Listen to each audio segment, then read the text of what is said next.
Today is Agism Awareness Day, which aims to shift attitudes around older age and older people. My next guest is the Managing Director of a not-for-profit organisation who help Victorians have the opportunity to live their best life, remaining independent and well in their own home, while staying connected to services and interaction with the community. Online is Dr. Danny Davis, Managing Director of Link Community and Transport. Dr. Davis, good evening. Good evening to you and to your tell us about Linked. Link, so it's Link, not Linked. Linked is the word. No, that's fine. Link is been around for 40 years, helping people, get their mobility happening as they get challenges, they get older. People are no longer able to walk as far. They may not be able to drive. We're all on a sliding scale, and everybody's at a different point in that scale. And we try to keep people able to do everything they should be able to, have equity of access to what's out there in community, to medical services, to family, as the challenges get bigger. So what a fantastic service. But are there people who are in that age group who are reluctant to sort of reach out and take advantage of something like this? Absolutely. That's definitely part of the thing. I think people are, as they get older, first of all, often they get a bit fearful. So a lot of the people who engage with us are a little bit fearful of public transport, a little bit fearful of taxis. And we really want to overcome that and give them a safe, specific service that understands their needs so they stay connected, so they stay active. The more active people are, the happier they are, the healthier they are, and they can avoid, a downward spiral of having medical needs that they don't meet. So we try and keep people active.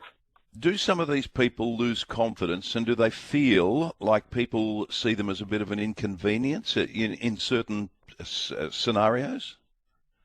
I think there's a lot of that as people get older.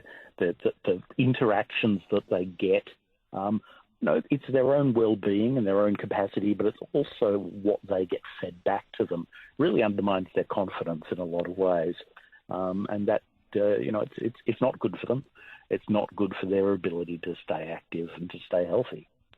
Now, Tom Elliott, who hosts our Drive program, I've heard him speak about he believes, and he's only in his early 50s, I'm in my 60s, but he believes that often younger people will sort of almost ignore someone who's his age. I have never experienced it, Danny, ever. And it's interesting how different people have different experiences. No, absolutely. And I think particularly older women, but men of an age as well, do get that feeling of being a bit invisible. And they kind of feel, a thing that's commonly reported is that they feel their world's shrinking around them. They have fewer options. They're not noticed. They're not welcome to just participate. They're not seen as active participants. And we really want to, help people do their best and be their best and have their best lives. See, I haven't experienced that at all. I'd love to hear from listeners whether they have or whether they're like me. 133693. Why is Agism Awareness Day so important? Absolutely. So the only way that you're going to change it is by people having more of an awareness of it and taking that extra step to not treat people as they're invisible, but reach out, smile, be friendly, offer a helping hand. It's all about the type of society and the type of community that we want to create.